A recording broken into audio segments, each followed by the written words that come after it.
Good evening, and welcome to our second informational meeting for subsidized parents and providers. My name's Kathy Lago, and I'm the Executive Director of Solano Family and Children's Services. I want to thank all of you who are joining us this evening and for continuing to communicate with us regarding your questions and concerns about your child care services. This webinar will provide some updated information regarding your roles as well as ours during this difficult time. Tonight, you'll have an opportunity to hear from our Subsidy Program Manager, Diana Troche, and our Resource and Referral Manager, Cinderay Clemente. If you're viewing on Zoom, you'll have the opportunity to send any questions you have through the chat feature, and we will take 2 breaks to answer your questions. I want you to know that we're honored to be providing the crucial services that are very essential to our community. You are our first priority, and we are taking every step to maintain the child care services and resources that keep families and child care providers informed during this pandemic. So without further ado, I will turn this over to Diana Troche, our Subsidy Program Manager. Good evening, everyone. As Kathy said, my name is Diana Troche, and I'm the Subsidy Program Manager. Again, thank you so much for taking the time to attend this webinar. This is kind of a refresher to last month's webinar, so we will not be going into the same amount of detail we covered then. If you were not able to attend, you can log on to our website and view the recording of that webinar anytime you'd like. You can play and pause and rewind as often as you need to. We will do everything we can to answer all of your questions tonight, and if we cannot answer them, we will follow up with you as soon as we possibly can. At the risk of sounding like a parrot, for those of you who attended last month's webinar, I must say that we are still waiting for answers to some questions we posed to the state over a month ago. So again, we ask for your patience if we don't have all the answers you're looking for tonight.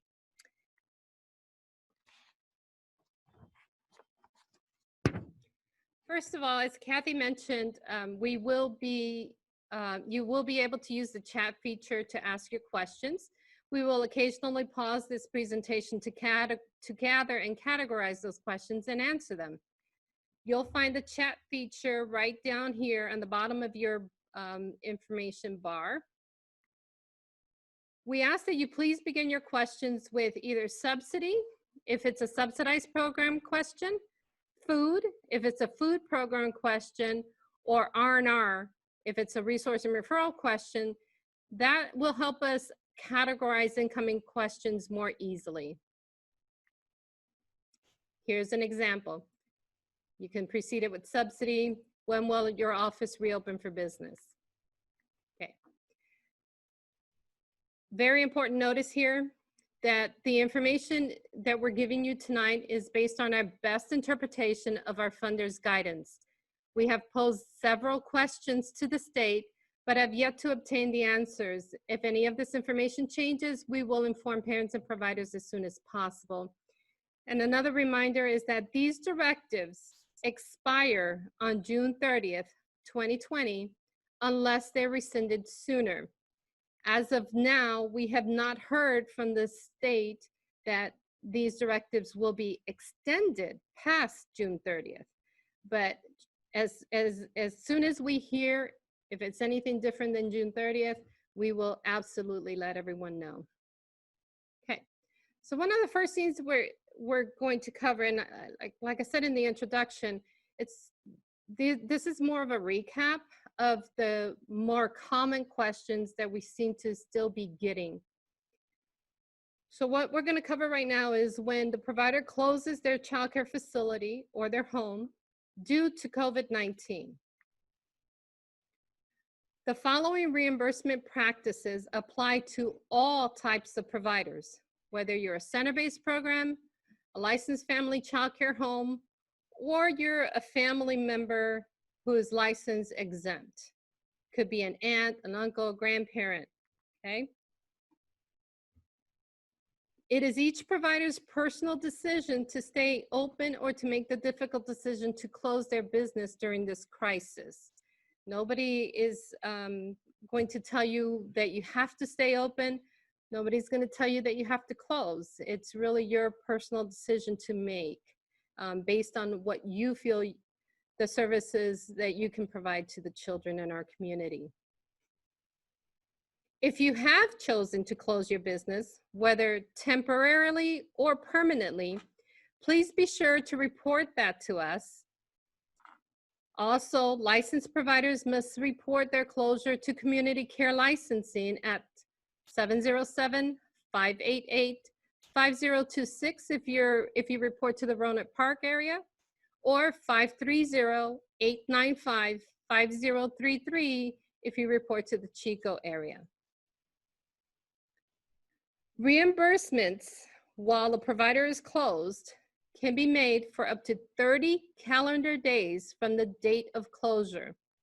If the provider has any unclaimed days of non-operation, they may claim those DNOs after their 30-day period is up. So let's say you decided to close mid-April, let's say April 15th.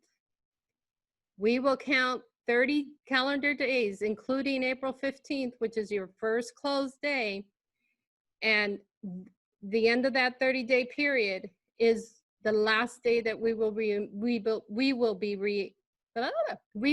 able to reimburse you for services. Again, this pertains to providers who have chosen to close and remain closed.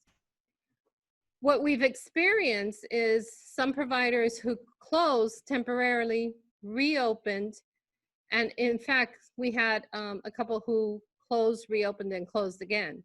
So what happens in those cases is that whatever days you were closed go towards the 30 calendar days that we start counting. So if you were closed initially for 10 days and then you reopened, and then you were closed for another 15 days, that's a total of 25 days, and you have 5 days left that if you close, we can cover. Again, that's for intermittent closures.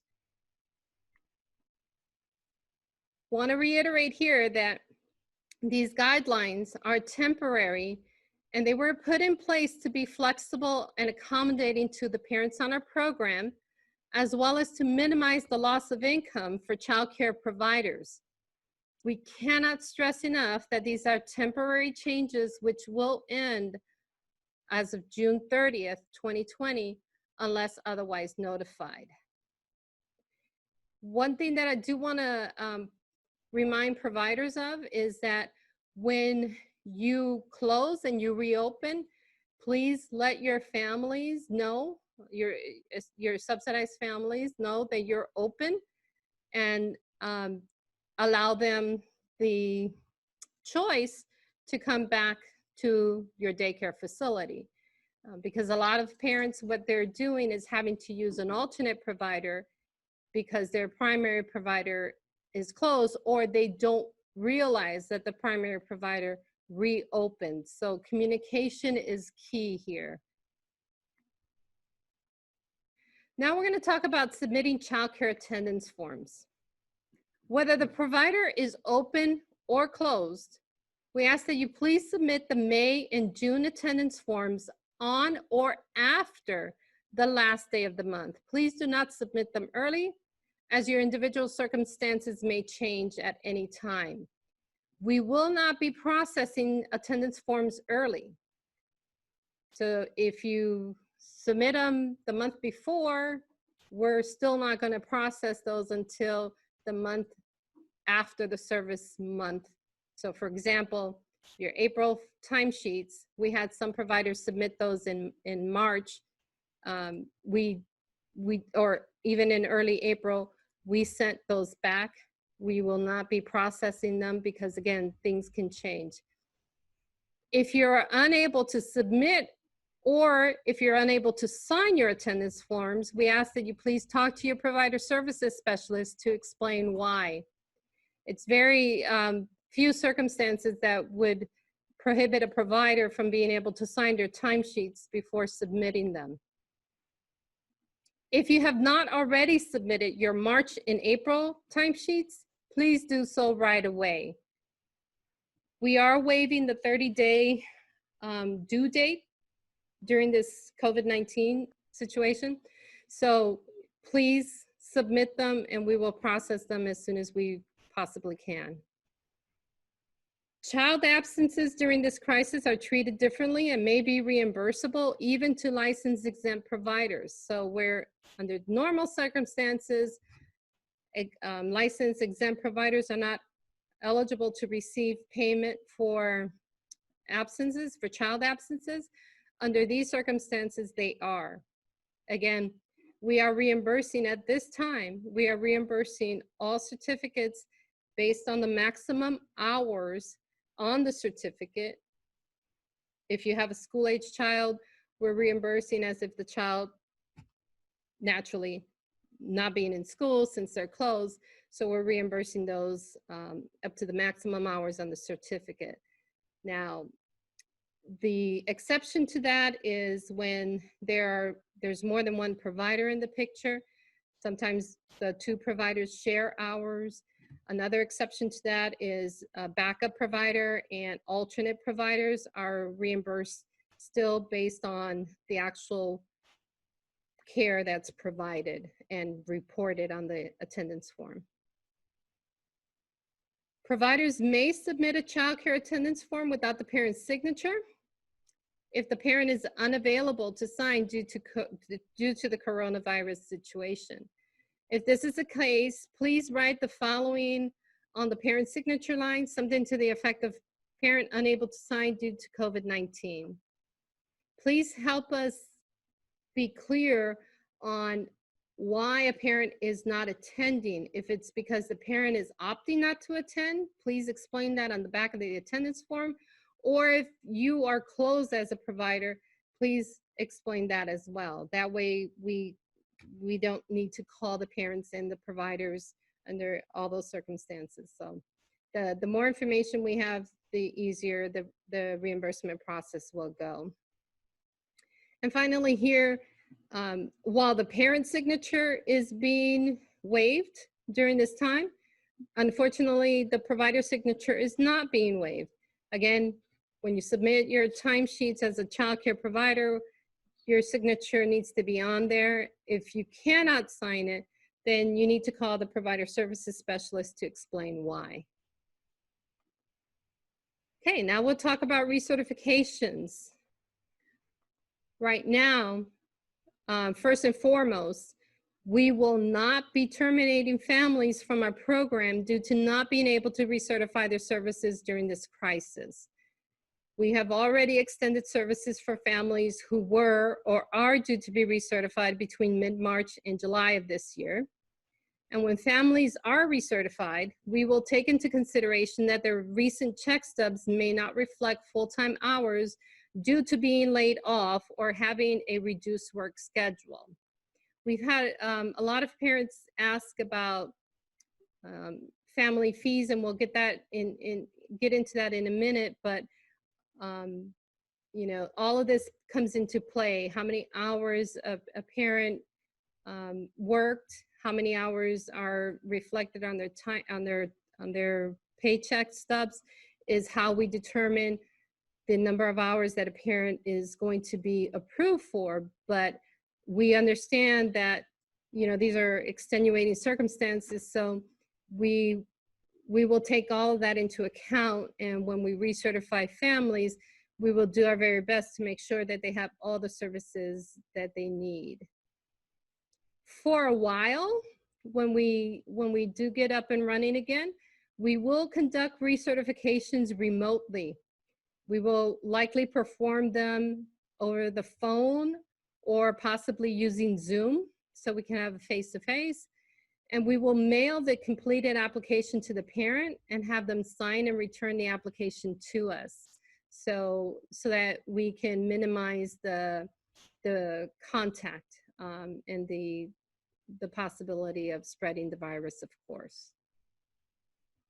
Now we'll get into family fees. And I just want to make sure that everybody understands that this section is in reference to family fees only, and it has nothing to do with parent co-pays. As you know, parent co-pays are what comes into play when a provider charges more than what we as a subsidized program can reimburse. So if the provider's fee is $200 and the maximum rate that we can reimburse for an infant is, let's say, $175, then that $25 difference becomes a co-payment, and it is the parent's responsibility to pay that to the provider. Parent co-pays is something that we do not get involved with. It's strictly between the parent and the provider as to how that's going to be handled. But what we're going to be talking about here is family fees, and those are assessed by us. It's based on the certified need for each family and their family size and their income. We take all of that into consideration, and if a family fee is due, then we issue a statement to both the parent and the provider, letting both parties know when they're supposed to start collecting the family fee and how much that family fee is. So, family fees for the months of April, May, and June have been waived, and they are not to be collected. Family fees for March and prior months will not be credited or refunded and are to be paid by the parent to their provider. So specifically to parents, we say, again, for the months of April, May, and June, do not pay the provider your monthly family fees. Your fees will resume as assessed and scheduled on July 1st, 2020, unless otherwise notified. Our note to providers is, for the months, again, for the months of April, May, and June, please do not collect family fees from your subsidized families. We will not deduct any family fees from your reimbursements for these months. Keep in mind that in April, when we were still reimbursing for March and prior months of service. So those amounts still reflected a deduction for family fees that you should have collected for March and prior months.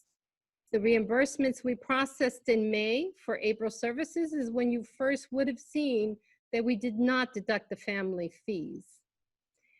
And if a family fee was deducted, please let us know so that we can look into it and make a correction if one is needed. We'll talk a minute about delinquent family fees. Now, as you know, this is when a family fee is supposed to be paid at the beginning of each month. However, sometimes parents fall behind because maybe they didn't work as many hours or they had an extra bill or something, couldn't afford to pay the family fee in full.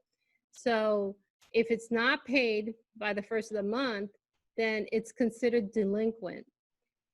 And it's up to it is something that we follow through with, and if the parent doesn't pay, then we do take action, and sometimes we end up terminating childcare services for family because they are not paying their family fee.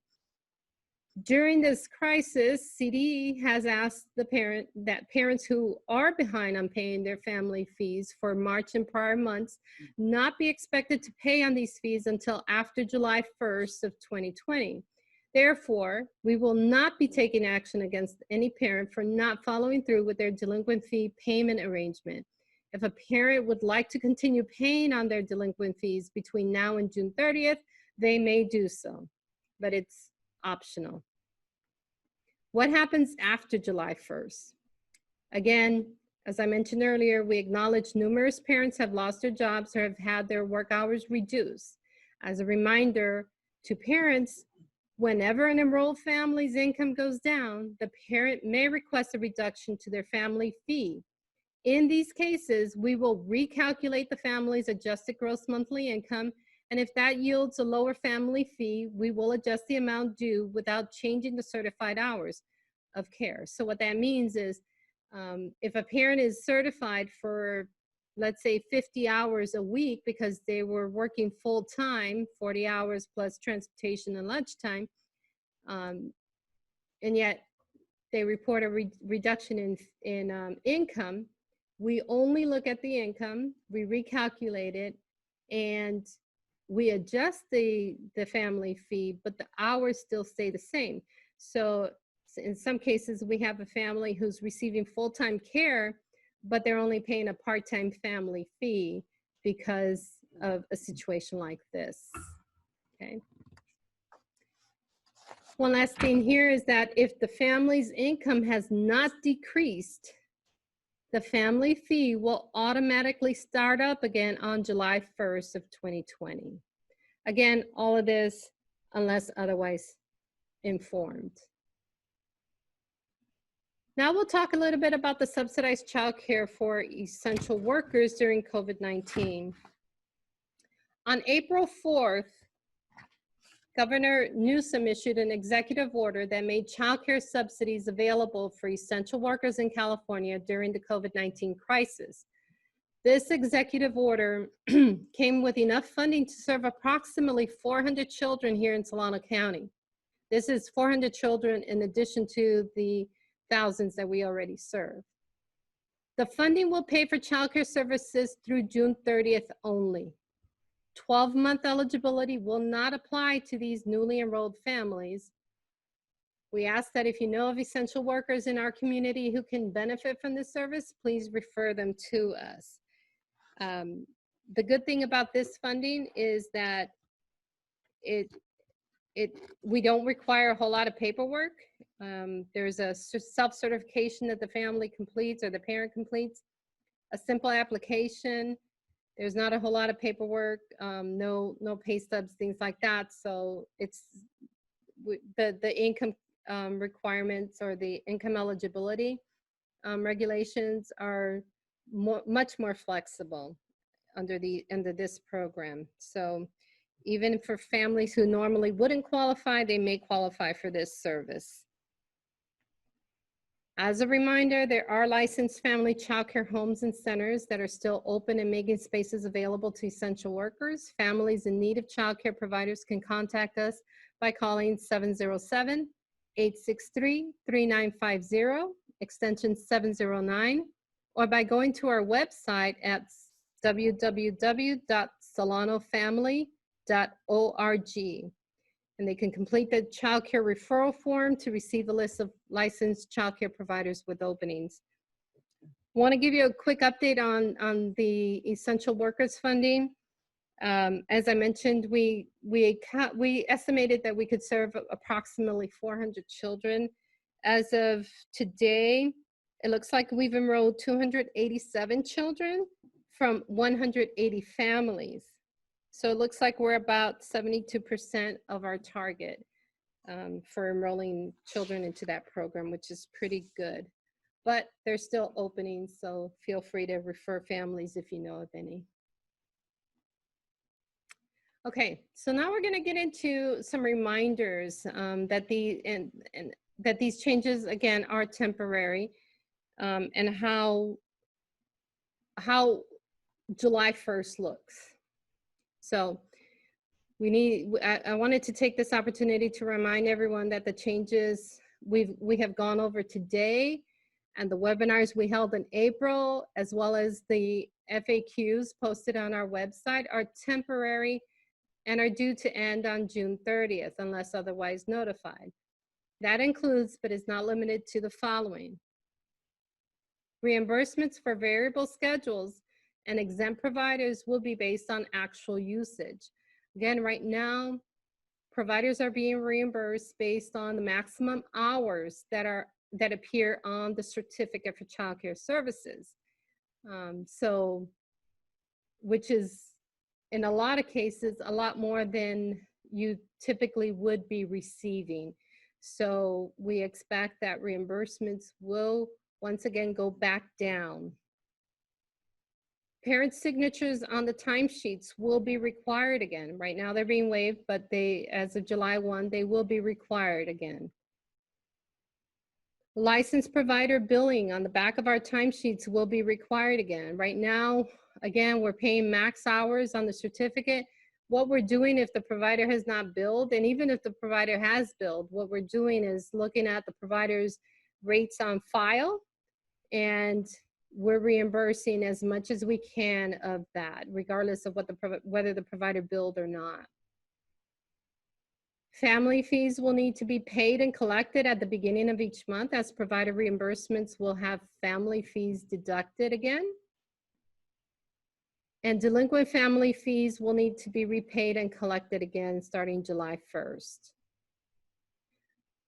And lastly, childcare attendance forms will need to be submitted within 30 days after the end of the service month, or they will be held until the end of the fiscal year to be processed, and we will only process them if funding is available. So it's very important as providers that you submit your timesheets within the 30 days following the close of the month. So as an example, we're in May timesheets need to be to us by the end of June.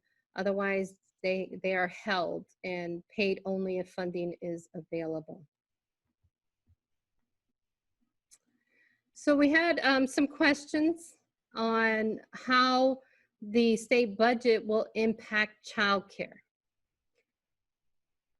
We know is that the coronavirus pandemic has devastated all economies worldwide to local, and California is no exception. That's one thing we know. Another thing we know is that childcare subsidies will be cut, whether the cut comes in the number of children we serve, or the cut may come in the provider reimbursements being lower than what they are now, or it could be a combination of both. Another thing we know is that our administrative funding to provide our services will also be cut, because the amount of money that we receive in administrative funds is a direct reflection of how much we pay providers. If we enroll a parent and it takes us, 6 hours to get the parent in here, collect documentation, to certify them as eligible, to work with them to find a child care provider, to establish a provider eligible, get the provider, all the paperwork that the provider has to submit, especially exempt child care providers. There's a lot of paperwork. If we do all that work and either the child care provider falls through the cracks, or the parent changes their mind, or the parent decides, okay, I'm going to try this provider because that provider didn't work out. Okay, now let me try this provider. All of that work is on our end is done for free, because if we don't pay the provider, we don't see the money on our end either. So it's always in our best interest to make sure that parents are using childcare and that the providers are claiming their childcare. What we do not know is, we don't know how deep the cuts will be, or who will suffer the brunt of those cuts. If it's, again, going to be in the number of children we serve, or if it's going to be in the provider's reimbursements. Another thing we don't know is if the federal government will provide enough emergency relief funding to lower our deficit in California, because the governor's May revise was based on what his projections are of how deep a deficit we're in, or how much of a deficit we're going to be facing once all of it is said and done. So if the federal government kicks in more money to bail us out, then those cuts won't be as deep. Okay, now I'm going to hand this over to Jennifer Ostrowski. She is one of our family services specialists, and she also heads up the Solano chapter of Parent Voices. So she's going to come on the line right now and explain how you can help in this process. Good evening, everyone. So if you believe it's important for the government to support working families, childcare providers, and to protect quality early learning opportunities for our children, then you want to connect with your elected officials and make your voice heard. So to connect with your federal legislators, you can call the White House switchboard at 202-456-1414 and ask for your senator or representative, or you can go to www.congress.org to find your officials and their Washington and local phone numbers. For your state senators and assembly members, you can go to www.assembly.ca.gov or www.senate.ca.gov and find your representatives, Sacramento and local phone numbers. The other way you can get involved is by getting connected with other parents and childcare providers who are fighting for access to quality childcare in your community by joining Parent Voices. We have information about Parent Voices at our website, www.parentvoices.org. You can follow us on our Facebook page at www.facebook.com/Parent Voices Solano, or you can contact myself or Carly. She is our co-organizer. My phone number is 707-864-4652, or you can email me at jostrowski@solanofamily.org. And Carly's contact information is 707-864-4656, and her email is cardwell@solanofamily.org. Thank you, Jennifer, for that update. It's a great program. They fight for a lot of causes, and they're causes that we see benefit both parents and providers in our community, not just in our community, but statewide. Thank you for that update. Now we're going to pause here to give us a chance to gather questions and answers, and please enjoy this music while you wait. The first question is, I lost 8 children in a period of 45 days to families who opted to have a family member care for their children. This was very hurtful to my business, especially during such a trying time. A few of my families have informed me that SFCS strongly encouraged them to have a friend, grandparent, or other person care for their children, and that they'd get paid for it. Can you comment? Okay. First of all, again, whether the provider was closed or opened, we did pay. Let me back up. If a provider was closed, we only paid 30 days. If the provider remained open and available to care for the children, but the parent opted to move their child to another provider, the primary provider who's open still got reimbursed for all those children on the subsidy program. We did not stop paying for that. As long as the provider is open, until we are notified differently from the state, we are reimbursing the provider, the original provider, and we're reimbursing the backup provider or the alternate provider in this case. And the original provider should be reimbursed at the maximum hours. So if a provider remained open, there should be no loss of income. As far as a few of my families have informed me that SFCS strongly encouraged them to have a friend, we do not recommend to parents who they should use or who they should not use. We take very careful steps to make sure that we do not guide a parent one way or the other. There were a lot of parents who called us and stated that they didn't want their children in a large environment and putting their kids at risk of contracting the virus. We understand that totally. The state understands that totally, and that's why the state allowed us to reimburse both providers in these situations. Next question. A few of my families were nervous about receiving a recent call from SFCS regarding whether or not they knew I, as the provider, was open for business during COVID-19. They informed me that SFCS strongly encouraged them to use my services since I was open. In this case, it would appear as though SFCS is asking to disregard or acting in disregard to our safety and well-being. I have absolute transparency and understandings with my parents about attendance. Can you comment?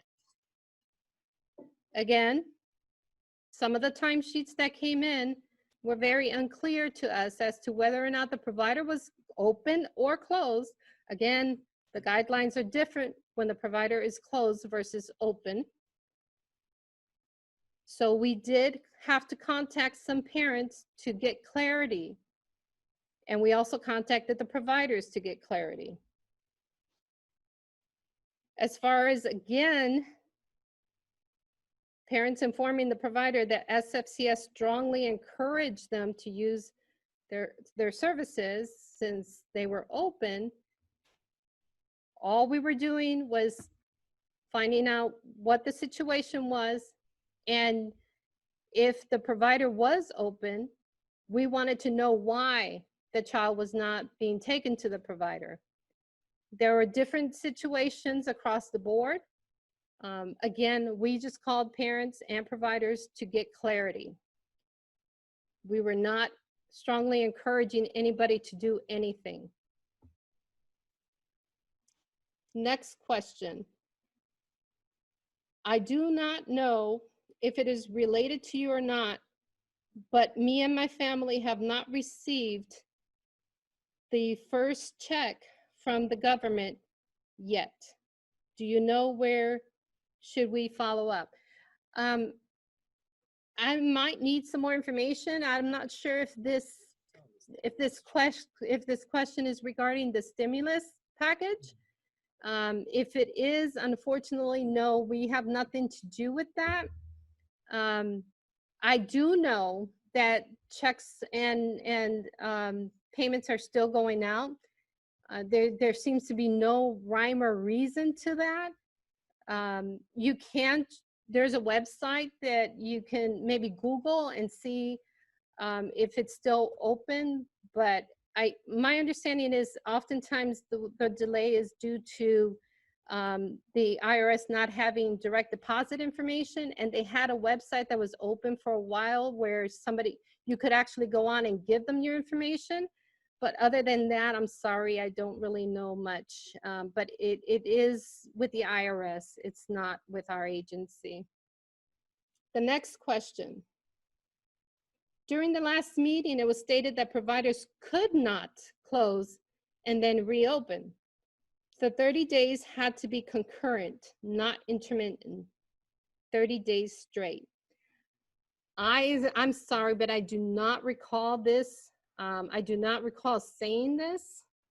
At the time, we were not sure how to handle intermittent closures. And that was one of the questions that we posed to the state. And to this day, we still don't have an answer.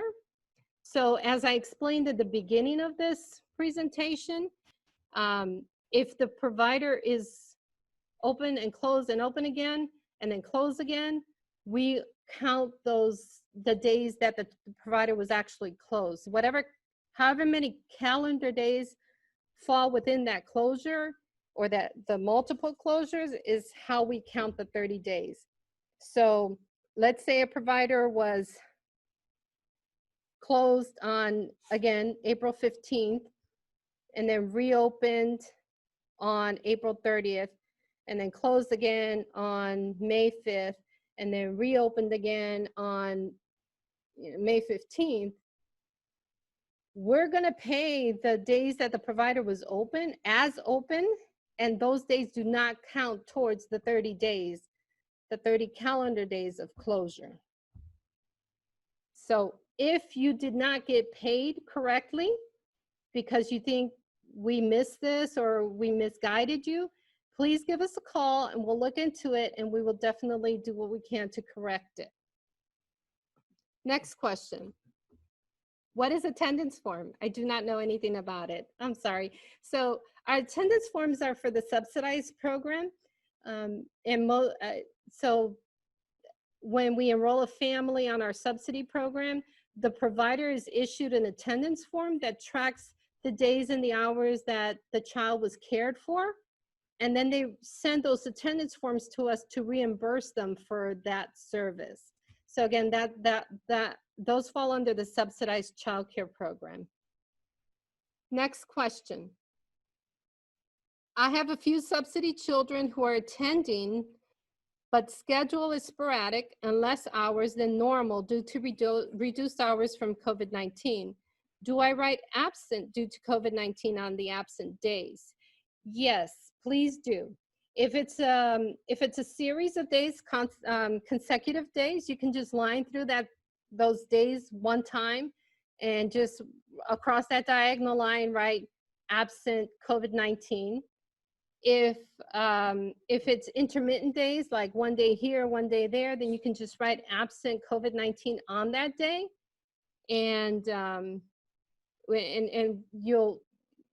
you'll get reimbursed. So let's say you're the primary provider or the only provider, you're going to, and if you continue to be open for services, regardless of how that child is attending, you will get reimbursed max hours for that child. The only time we're not reimbursing max hours is when the provider was a backup provider, or it's an alternate provider due to COVID-19. The parent, let's say the primary provider was closed, parent chose a different provider. That new provider is what we call an alternate provider. Alternate providers and backup providers get reimbursed for the actual care they provide. They do not get reimbursed max hours. But if the primary provider prior to COVID-19 was the only provider, whether it's a licensed center, a licensed family child care home, or an exempt provider who before COVID-19 wasn't even eligible for absences, during COVID-19, we are reimbursing the max hours according to the schedule that has been issued for that child. So if the child was authorized for 50 hours a week and the child only attended 20 hours a week during COVID-19, we will reimburse the provider based on 50 hours a week. Again, so that there's minimal loss to the child care provider and there's more stability for the parents and the children on our program. Next question. Because I lost so many of my regular clients, I've had to go out and hunt for business. Fortunately, I have signed up several children of essential workers. Are these families paid regardless of attendance? Are they paid at maximum reimbursable rates? Are they allowed absences? In short, do the same rules apply to them as to regular subsidized families? Okay, this is one area that we have not been given clarity on. In the absence of that clarity, we are applying the COVID-19 guidance to newly enrolled essential workers. So the same practices that we have for pre-COVID-19 families right now is what we're applying to essential workers. That may change. The management bulletin with all the guidance on reimbursing providers while they're closed, reimbursing providers while they're open, reimbursing max hours, reimbursing dual providers, that whole management bulletin is being rewritten. We're waiting for it. We were hoping to have it before today's webinar. We've been waiting for weeks for it. We still don't have it. So that may change what we're doing today. But when that changes, it'll be from that point, from that point forward, not back. Next question. Starting July 1st, do I have to make sure my child returns to their child care provider as usual in order to keep my services. Again, this is one of those gray areas for us right now. We will be, we're hoping that the rewrite of Management Bulletin 2004 will help us with this type of question. Right now, we're not sure how all of this is going to pan out, because as I mentioned in the first webinar, the fact that we're paying the primary provider max hours, and if the parent chose to move the child to a new provider, what we call an alternate provider, we're also paying that provider for the service. We're paying twice, in some cases, twice as much as we normally would. That's very costly, right? So we're not sure how the state will decide that. So right now, I'm sorry, I don't have an answer for you exactly on how that's going to pan out. We're going to move on to have Cinda Clemente, the Resource and Referral Manager, come on and give her presentation. We will continue to collect questions, and at the end, we will try and answer them for you. Thank you. Thank you, Diana. I want to say thank you to everybody that is on tonight, and talk a little bit about R&R. I'm not, like Diana, I'm not going into detail like I did the last webinars, just because a lot of the information that we went over as far as financial availability and everything has passed. But I am going to give a few updates here. So we'll start with Help Me Grow. If you're not familiar with Help Me Grow Solano, this is a program that supports families with children ages 0 to 5 years and connects them to services in Solano County.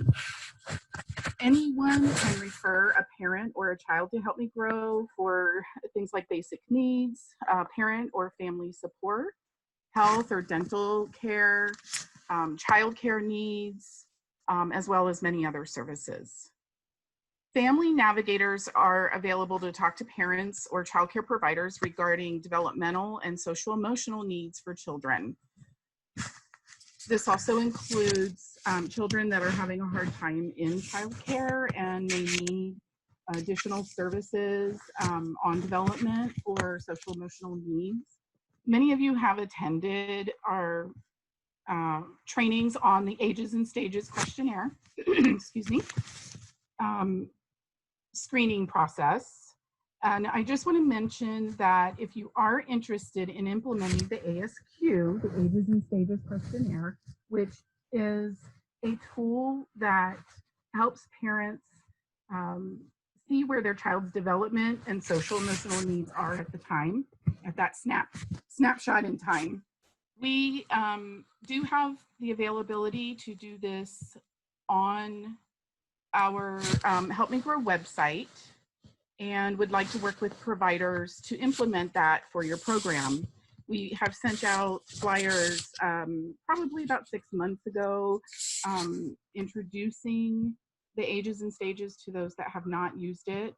And we used to go into provider settings and actually help you implement them, kind of hands-on training with social distancing. I don't think we'll be doing that anytime soon, but we are also hiring for a new family navigator to help us with doing the Ages and Stages online. So please contact Help Me Grow. The number is on the screen. You can call 1-844-501-5437. Or you can go to our Help Me Grow Solano Facebook page or our website as well at helpmegrowsolano.org. Staff continue to work with parents who are looking for childcare during this time.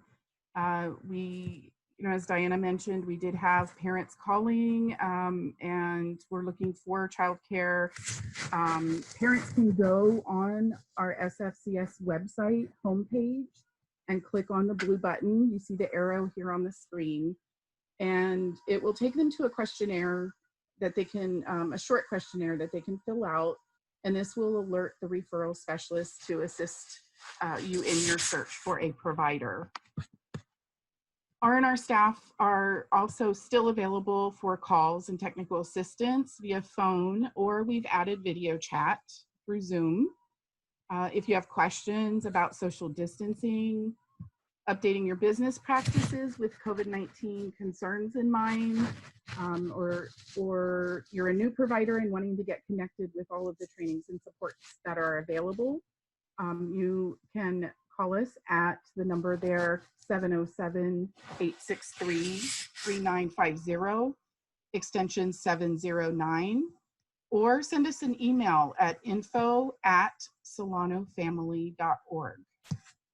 There's been lots of questions about updating with community care licensing and SFCS, and do you have to do both? So I wanted to give a little explanation to those that might not have heard it last time as far as the difference between the two databases. The R&R network has been developing a statewide system, which is called the My Child Care Plan, for a few years now. And it was to make it easier for parents to find childcare in the areas that they need it, and also to make it easier for providers to update their status and receive referrals. I believe about 40% of the R&Rs in California were using the My Child Care Plan, which we'll call MCCP, system prior to COVID-19.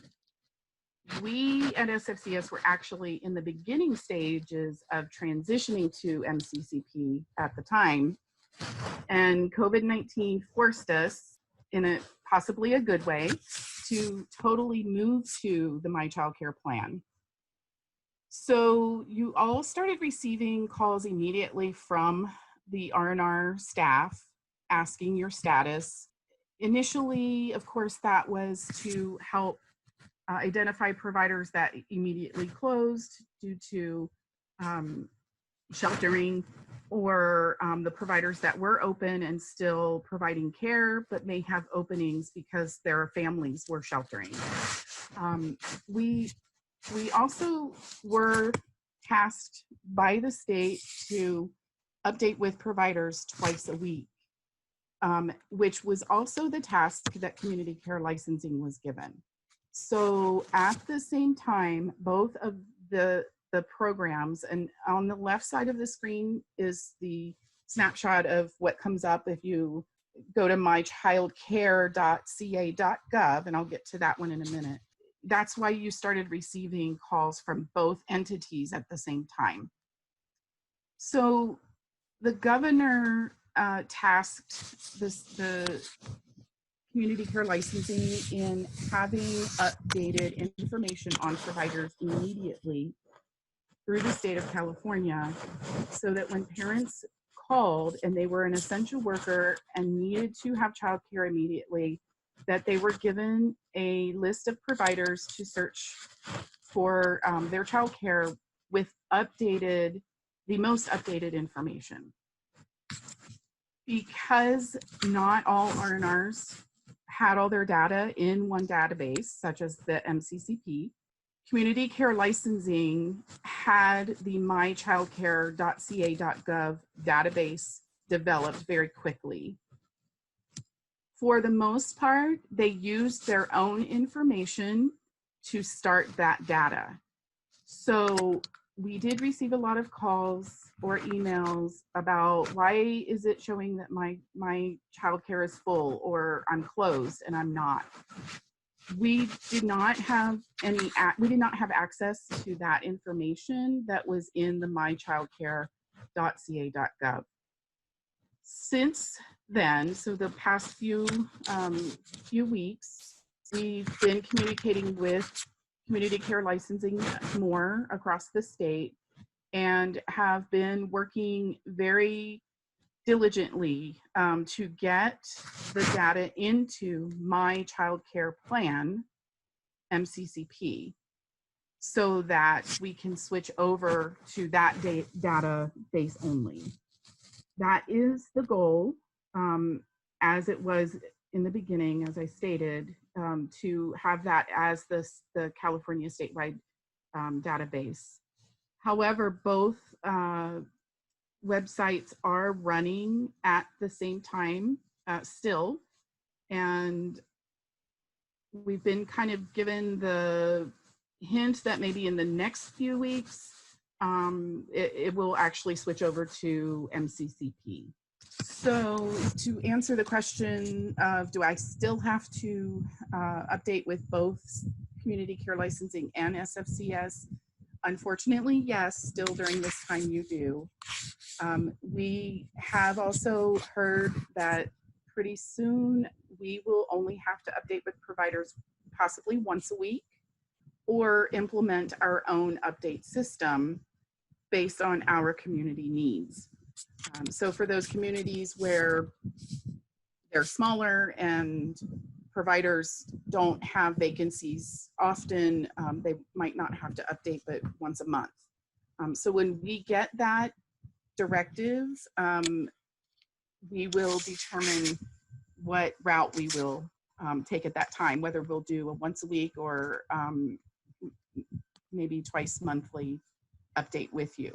The other thing I wanted to mention is on the mychildcare.ca.gov site, the R&Rs that have already had information into MCCP, and I know this is so confusing, we are listed in on the mychildcare.gov. So if a parent goes in looking for childcare on that system, they should see Solano Family and Children's Services, and they'll be able to click on that. So that will actually come directly to us. So we are using the MCCP, which is our database, to provide referrals. We are not using the mychildcareplan.gov for a referral system. So we're not giving that information out to parents to go shopping for their childcare. And just kind of a follow-up with us calling, we're calling or emailing, so please continue to check your emails, check your voicemails, because we know that you are busy with children, and depending on the time of the day, you know, we may catch you when you're trying to take a minute for yourself. So please call back, just leave us a message letting us know, you know, what vacancies you have. If you're had been closed and you are opening, that's very important to know because you would not be getting referrals.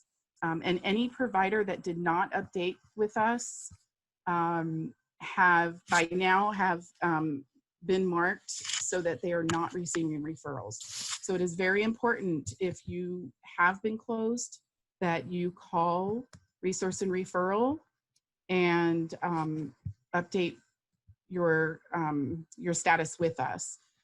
At the bottom of the screen, you can see that there is an update form you can find on our website, and I believe the previous screen had the snapshot of our homepage. If you go on our homepage, you will see a button for provider status. You can click on that and be taken directly to the form.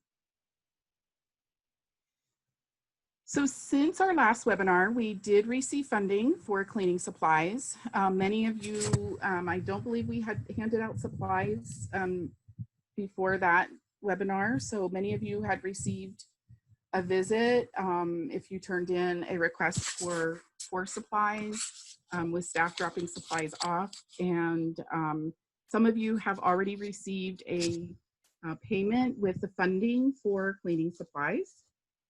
We are still processing, and we'll have another group of applications approved and ready for payment for this week.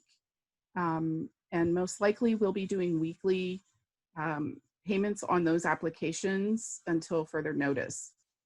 If you have not submitted an application, please go to our website. And again, it's listed on the screen. Click on the purple button, and that will take you to the directions in the form that you can submit. And you do have to save the form to send it to us. I know we did have a lot of providers submit several because you weren't sure if we received it because there was no submit button. You do have to email it to us if you're, or save it, I'm sorry, if you're emailing it to us. And you can get it to us in many different ways. If you want to fax it, if you want to email it, you want to drop it in our box out front of our office. We will take it any way you can get it to us and we will process it. For those that did receive payment last week, we did send emails and called providers who received direct deposit or a manual check. If you feel that you had submitted your form weeks ago and maybe one of the staff can type my email into the the chat box, or I'll do it in a minute. And if you've submitted your application within the last week or so, most likely you are we're in the process of approving that one, and we'll be paying that this week or next week. So you might want to wait a week and give us a call or email to find out if we've processed it. R&R staff are providing some of our usual activities, such as the Snack and Chat, which is an avenue for providers to learn from guest speakers, from R&R staff, from subsidy staff, and each other as providers. Most of the time there's a theme for the meeting, and Joy Gamble is our facilitator for the Snack and Chat, and she welcomes ideas for themes. If you have ideas of things that you want to learn or that you want to share with other providers, maybe you have an experience or some tips that you would like to share, she welcomes those ideas so that providers are learning from each other. I would like to use an example of maybe a topic that comes up at Snack and Chat.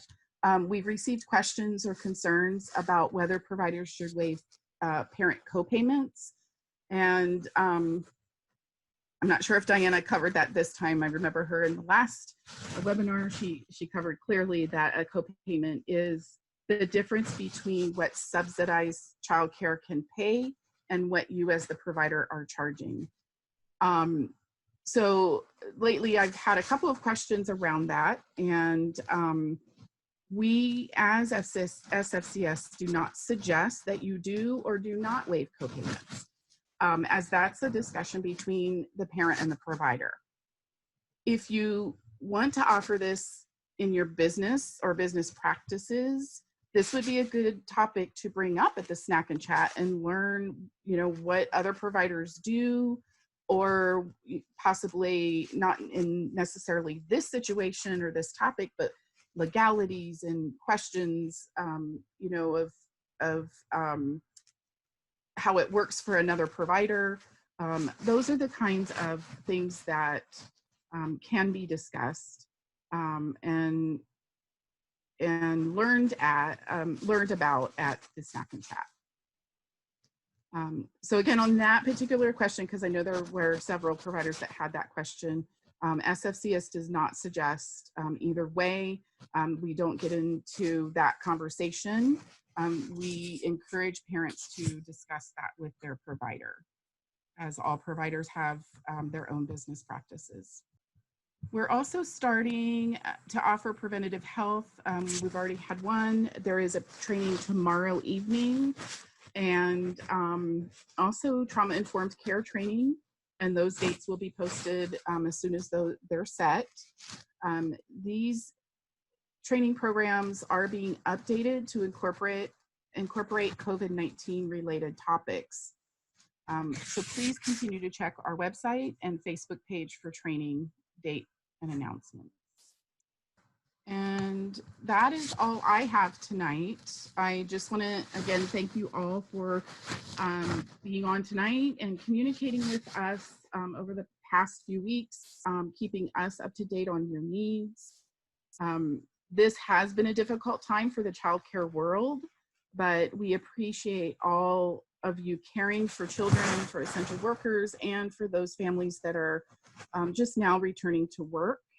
And know that we are here to support you. And if you have any questions, please give us a call or send us an email.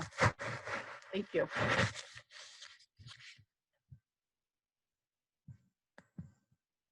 We have a few more questions for subsidy, so I'll get right to it.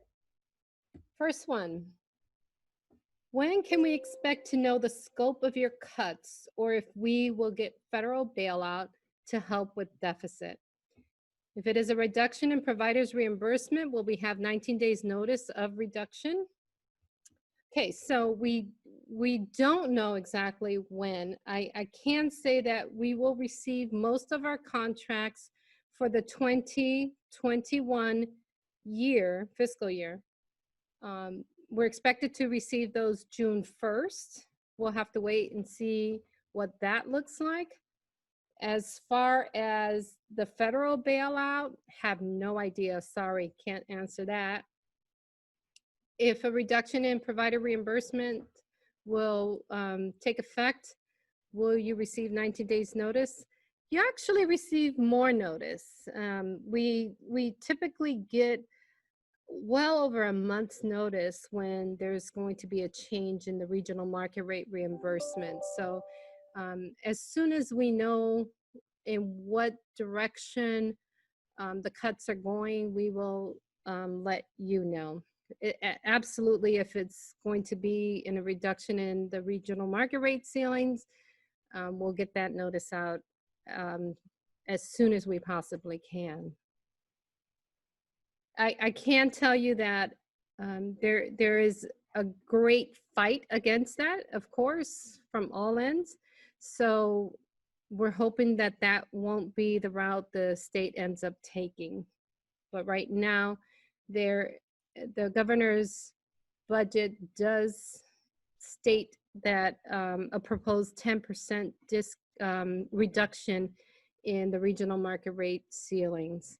And we know that that would be devastating to providers, families, our community as a whole. So, but there are a lot of people fighting against that, including us. Next question. Will childcare coverage be extended for those who were approved when the pandemic set in? For instance, I was approved in March. Will I be able to use the approved services until May or June of next year? So if you were approved in March, then that was pre-COVID-19. That was because we didn't approve any new families under the essential workers funding until the latter part of April. So if you were enrolled prior to in March or earlier, then you would fall under the 12-month eligibility, and your certificate will show when your services are set to end. So look at your certificate. It states the beginning date of services and the end date of services. If the end date is past June 30th, then you're good to go. Of course, barring any changes that would make you ineligible for our services. But if you were approved under the Essential Workers Program, those services were only approved through June 30th. Again, your childcare certificate would reflect the approval dates. Next question. Many years ago, we used to get a breakdown with our reimbursements. I've had several adjustments made to my reimbursement that I would have otherwise missed if I didn't stumble upon them. Can SFCS provide us with a breakdown with each reimbursement? I'm always clueless. Unfortunately, we do not have that capability built into our software program. I've been working with our software developers for quite a while. We have a report that would be much more helpful to providers. Unfortunately, the way that the software is structured, the report does not work with it. So what I can say to that is that we have a new project manager, and he seems to be very helpful, and we're working through quite a few areas that are less than desirable in the program.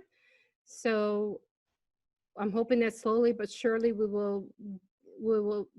will be able to help us improve in getting the information out to providers that's needed, so that you're not clueless, because that is a thorn in our side. It's unfortunately, it doesn't look good on us, but understand that it is out of our hands.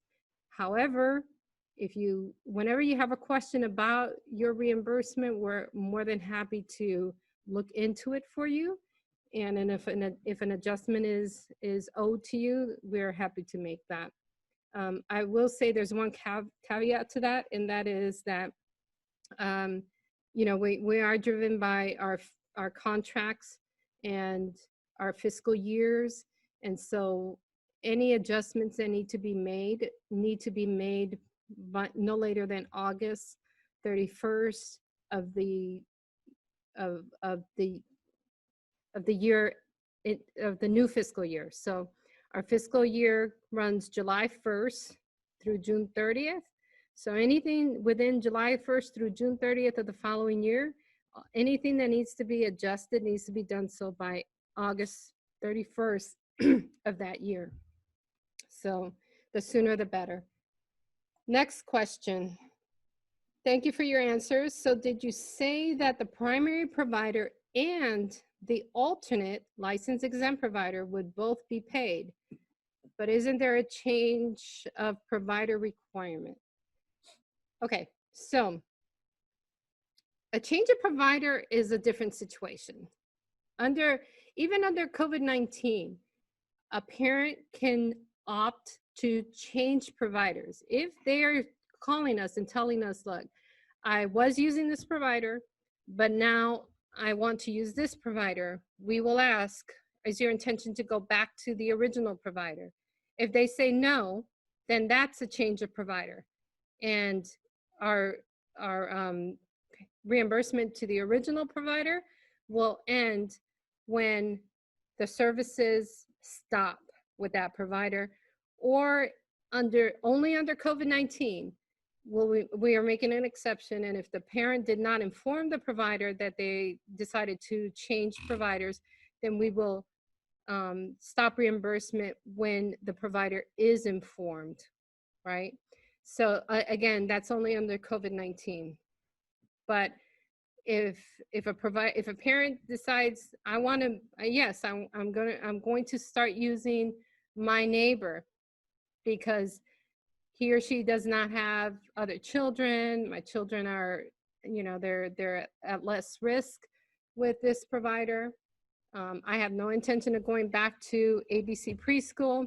Then our certificate with ABC preschool will end, and no, they will not be reimbursed for, up to June 30th of this year, as other providers who are open and willing to provide care, and the parent has the intent of going back to that provider, but temporarily is using an alternate provider. And it's not just a license exempt provider. Some alternate providers are licensed providers. So if that's the case, but the parent intends to go back to the primary provider, then we pay both providers. Again, I can't stress this enough. Management Bulletin 2004, which guides all of this, was unclear in a lot of areas. So I wouldn't be surprised if the rewrite addresses this and things will change. But for right now, we're doing the best we can with what we have. And that does it for us as far as any questions. I'd like to open it up to the callers. We will, the people who called and don't have access to chat, we're going to open up the lines and give you an opportunity to ask your questions verbally or any comments or concerns that you'd like to share. Yes, Ruby Clark, I have a question. Okay, Ruby, go ahead. I have a question. I'm a backup provider, and I was open the month of April, and my understanding is that backup providers do not get paid, but I also heard too that you can use your DNOs, which I haven't used any of my vacation time, or only 2 of my DNOs. Can I use that to get paid since I don't get paid for being a backup provider? Yes, Ruby, that is correct on both counts. Backup providers still are reimbursed based on the actual care provided. And yes, if you're, I assume you're a licensed provider? Yes, I am, but they didn't come. I didn't have any kids. Okay. I was open the month of April, closed the month of May, so I didn't have any kids. So that means I won't be able to get paid for being a backup provider. Am I right on that? Right. Unfortunately, as a backup provider, the only way to get reimbursed is for the care provided. So although as a licensed provider, you qualify for DNOs, in the backup situation, we cannot reimburse DNOs. Okay, because I was told today that I couldn't get paid for my DNOs too. So that was kind of confusing because I hadn't used them. I had 8 days left. Right. So DNOs are for providers who are how would I say this? Who are authorized specific days and hours. As a backup provider, you're not authorized specific days and hours. You're there to provide that backup service. So okay. it's only for care actually provided. But Ruby, I have your phone, I have your name down. And if I find anything to the contrary, I will give you a call, okay? Yes, because I was told I can get paid for my DNOs or my vacations since I hadn't took them from last year either, you know, so I haven't took anything but 2 days. So it's like I'm losing those days for payment. Right. Yeah. Okay, we can talk offline. You have my name. Ruby Clark, right? Yes, All right. Okay, thank you. Thank you. Any other questions on the phone lines? Okay, I don't hear anything. So that does it for us. I'm going to hand this over back to Kathy, our executive director. Thank you, Diana. I did see one question that I don't know if we responded to. There was somebody who asked about the fact that it says from CW, I've been on the waiting list for subsidized daycare since 2018. How do I check my status? And also, does my approval for COVID daycare affect the wait list status? Can you respond to that? Yes. What we did with everybody on the waiting list is we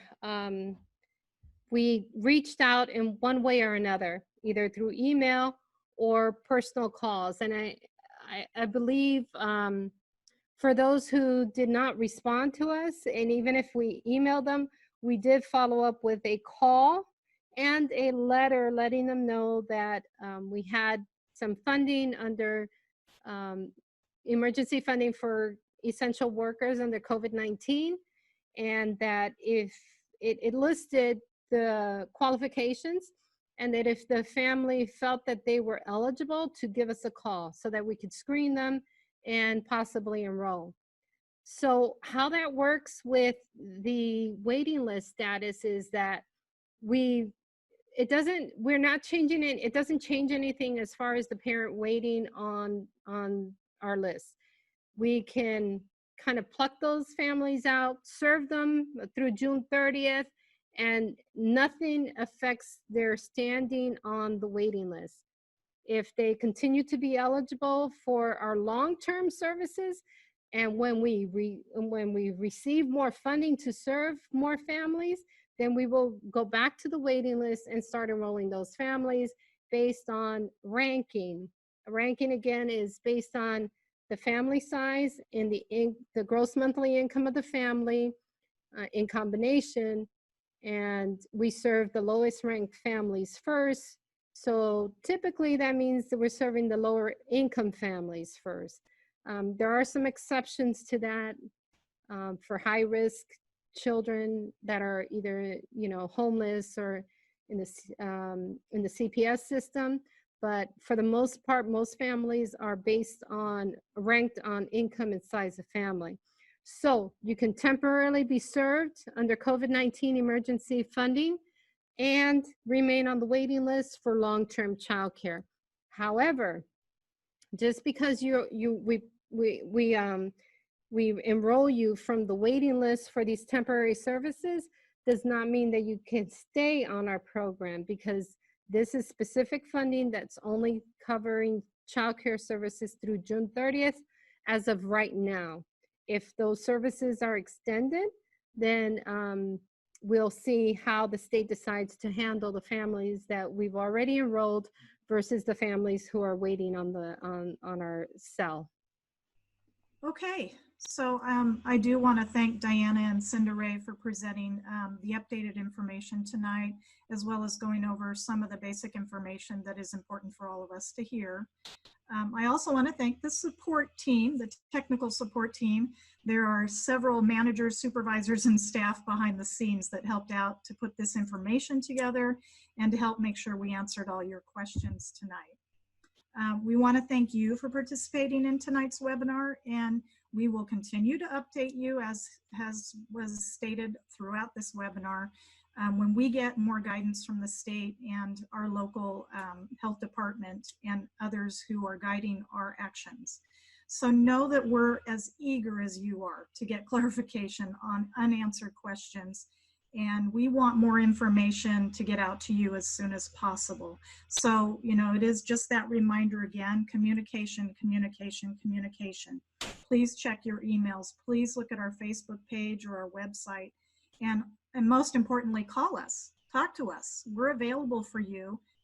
We want to answer your questions. And if you've got situations that are really specific to your childcare setting or your family's need for childcare, we want to try and respond to you, because your questions help us inform our programs and help us to inform the state about how this is all playing out locally. Remember, our legislators do their best to try and set regulation and these emergency guidelines, but it's not until it gets down to the county level like us that we actually roll it out and then find out that there's some more questions that need to be answered. So we appreciate you continuing to communicate with us.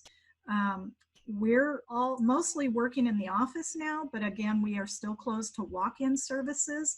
We are, of course, providing live scan services to exempt providers that need to be cleared before they can serve children, but that is the only walk-in services we have right now, and that's by appointment only. We're preparing for that time when we can have you all come into the office and access our services in person.